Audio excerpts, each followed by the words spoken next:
Good afternoon, everybody. Thank you so much for joining us this Thursday for our Dade County Weekly Update. My name is Carrie Fawcett Anderson. I do information for Dade County. I'd like for you to remember that you can type your questions in the comment section on our Facebook live feed during this update. If you don't want to ask your questions live, that's okay too. You can always email us at info@dadecounty-ga.gov. Thank you so much for coming to the right place for the right information. Today we'll be hearing from Dade County Clerk and CFO Don Townsend, as well as Dade County Executive Ted Rumley. If you know someone who would be interested in hearing from any of our guests today, go ahead and invite them to watch this live broadcast or start a watch party so you can hold your own discussion. Remember that you can also watch this later on Facebook or YouTube, and sharing the links to our videos is super easy. For those of you who prefer to watch on YouTube, we are streaming live on YouTube as well. I would like to remind you of a couple of things before we get started. The library is having their summer programs, and they asked me to remind you of their STEAM exhibit, Animal Habitats week-long event at the library, beginning next Tuesday, the 22nd, and then the 24th, they will start with their adult teen program, How to Keep Unwanted Pests Out of Your Garden. That's at 5:30 at the library, and at 11 o'clock a.m., they'll have their Tales and Tales story time. So if you have any questions, you can check that out at the library, Dade County Public Library. You can give them a call at 706-657-7857, or you can visit them at chrl.org. Also, another project that's going on right now is the Georgia Veterans Outreach Project. It is a free virtual legal clinic. It is put on by the University of Georgia Law School and the Georgia Legal Services Program. You can find out more about that at 706-542-6439, or you may email uga.veteransclinic@gmail.com. It is for eligible veterans who live in the state of Georgia, and attorneys are happy to talk to you about your legal issues. So please feel free to reach out and talk to them if you are a veteran who lives in the state of Georgia. We will put that information online so that you can take a look at that. And want to remind you that we will have a public hearing tonight at 5 o'clock. You'll be hearing more about that in the update today. And want to wish everybody a happy and safe Father's Day. So without further ado, we will hear from Don Townsend.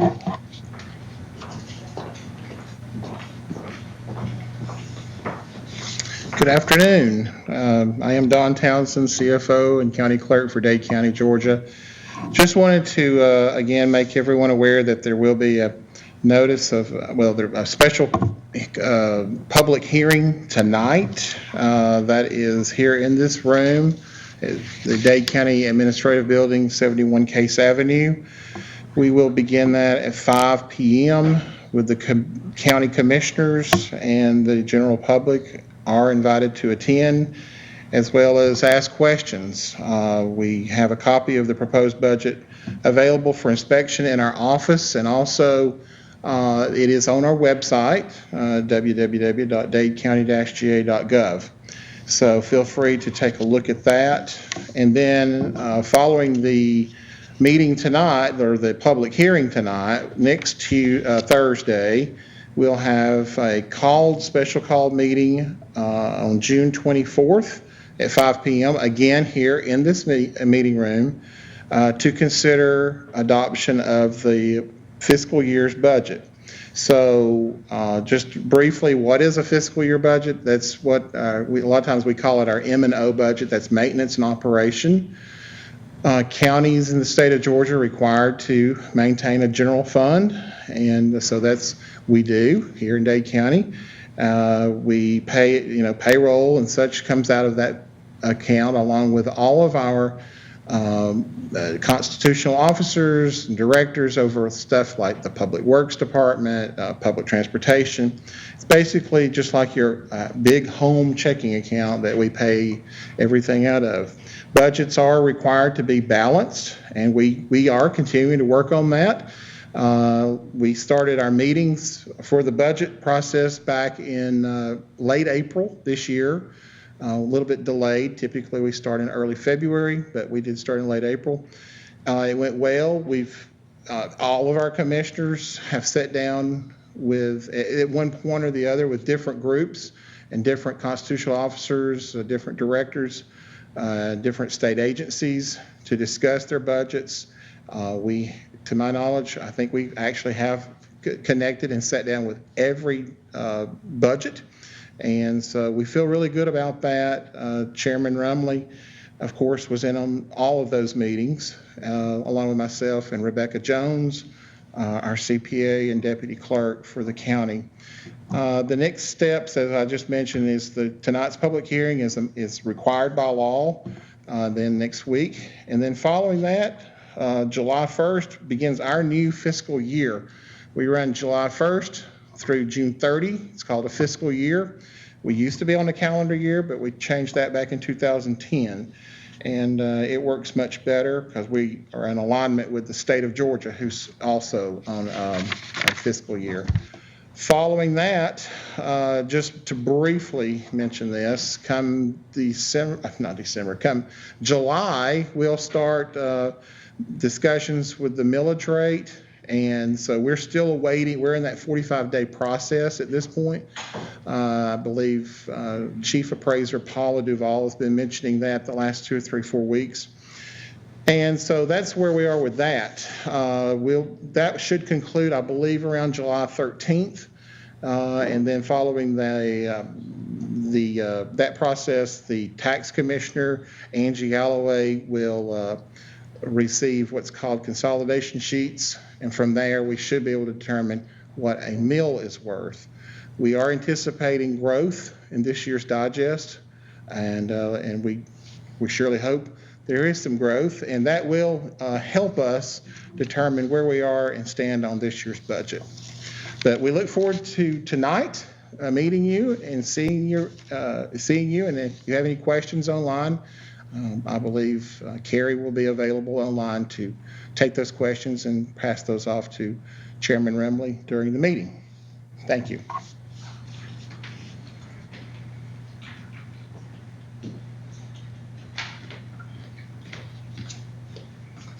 Thank you, Don. That's a good report. I got a few things here we'll go over before I go into our COVID report. We've got I'll start with the vaccinations downstairs. They're still doing the vaccinations, of course, downstairs. We have they take a certain amount of walk-ins, but they'd rather you call and make an appointment. Also, this is something new. We found out today they will, if you call your work, the place you work at or whatever, if you have them call and talk to our health department and set it up, they will come to your work and do the vaccine. So I'm not sure what they do. They need probably a certain number, don't they, Carrie, when you think? I mean, yeah, a lot for, a group. But that may help some of the business, some people that can't take off. So that's a good thing. Just call down to the health department and at 657-4213 and just talk to them. They can fix you up. Also, they do have the Pfizer there for the children 12 and older. And there again, you need to call and have an adult there with your children, of course, before they would do that. The Tri-State Food Pantry have their distribution is tomorrow. Mentioned that this morning. It's from 3 to 5. It's out behind the Sand Mountain United Methodist Church. You can call 423-316-0384 for questions on that. Carrie's got that also online if you need additional information on that. As Don mentioned, we'll have a public hearing here at 5 o'clock. All the constitutional officers, sheriff, jailer, the captain will be here.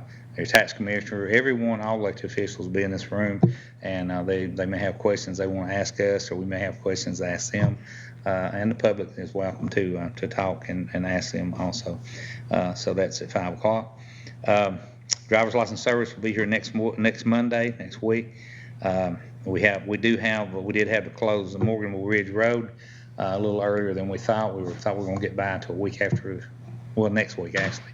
But we did have some unexpected rain the other night, and it did drop quite a bit. So we, rather than take a chance of losing the road, we went ahead and shut it down. And that's going real well, I might add too. We've got most all the holes dug, and they should be pouring up there today. and then we'll dig down and start the wall. So hopefully we won't have that road shut down too long. We know it'll be at least 30 days, possibly 2 months, but we'll just have to play it by ear as far as the weather goes. I do have a notification here from the elections. I read this morning, and I'll read it real quickly now. It's pertaining to the District 4 commissioner. This is the position that was vacated by Mr. Bradford when he passed away. It says qualifying for the vacancy of District 4 commissioner will be held September the 20th through the 22nd. The special election will be held in conjunction with the City of Trenton election on November the 2nd. The advanced voting will begin on October the 12th, and the last day to register to vote in the special election is October the 4th. Qualifying for District 4 Commissioner will be held in the Dade County Board of Elections office right here at 71 Case Avenue. And the qualifying paperwork, you can pick that up right now. It's ready now. If you want to take it and you decide you do want to run for that position, you can take it, take your time and fill it out and get it back in. A qualifying fee, it's $120, and that's for the commission, the county commissioner, District 4 seat. Oh yeah, Luana did want us to mention that on September the 22nd, the qualifying will be from 8:30 to noon. The other days are from 8:30 to 4:30, 8:30 to 4:30. That's on the 20th and 21st. But on the last day of qualifying, she has got to cut it off at noon because she's got all the paperwork she's got to get in and get the ballots printed. That's exactly right. I mean, that's what she's planning. Okay. 2.5 days. Yeah. Okay. But other than that, that's pretty much everything that we've got right now that I need to go over, except for our COVID report. And this is kind of different on this one. This past week, last week we were at 1,253, and this week the Public Health Department is showing that we're at 1,243. So we went down 10, and which is odd. Catoosa County, they've dropped.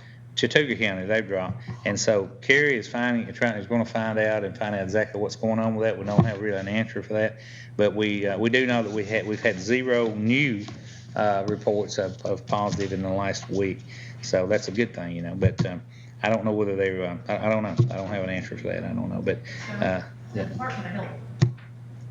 The Department of Health did get back with us, and they said that they believe what that is a redistribution of those cases to different counties as well as the state of Tennessee. Okay. So in the upper Northwest District where we are, a lot of those cases were actually in Tennessee. So the addresses were mistakenly, and so that's, yeah, okay. Yes. Okay. It's kind of like when we give a report on that, not quite the same, where we've got X amount of counties that they've not matched the address to the person or to the county. So okay. That's well, right. That kind of makes sense, but it's good. It's good. It's going the right way anyway. Thank goodness. But we're showing Catoosa County, they were at 5,884 last week, and they're at 5,879. Chattooga County, they were at 2,260 last week, and they're at 2,260, which is it's the same. So they stayed the same. Okay. Let's move down to Tennessee, Hamilton County. They were at 45,125 last week, and now they're at 45,305. They have 111 active cases, and they've had 505 deaths since the beginning. Marion County, they were at 3,168 last week, and as of today, they're at 3,230. They have 23 active cases, and they have had 48 deceased. Out of that 3,230, they've had 3,159 recoveries. They moved down to Alabama, down to Jackson County. Jackson County, they were at 6,897 last week, and today they are at 6,922 positive cases. They've had 113 deaths, and so far they've had 33 cases in the last 14 days report positive. DeKalb County, they went from 8,953 to 8,967 positive cases. They've had 189 deaths, and they've had 9 cases in the last 14 days. And so that, there you have it. I mean, it's really, thank goodness it's going kind of in the right way, and it's not like we were a year ago. Thank goodness for that. But still, if you've not had the shot, especially, try to keep wearing your mask and do your social distancing, and especially if you're in groups or in shopping or whatever. So, if you've got any questions, feel free to call me at 423-667-8999 or 657-4625, and I'll be glad to help you. As all the commissioners, their phone numbers are available there online. Carrie, we got any questions? Anyone? We only have one question, and it's about the public hearing tonight and the budget. And the question is pretty straightforward. It just says, is the budget balanced? Right now, that's just a tentative budget we got. Yeah. Okay. No, it's just stamped on, online. No, it's not. There's probably going to be quite a few changes in it between now and next week anyway. But that's why it's stamped that way. That's not a written in stone a number there right now. Okay. Okay. That's our only question. All right. Thanks a lot. And as I said, my number is 667-8999, area code 423. And we appreciate everyone, and we'll see you next week. And we do have our public hearing starting at 5. So thanks a lot.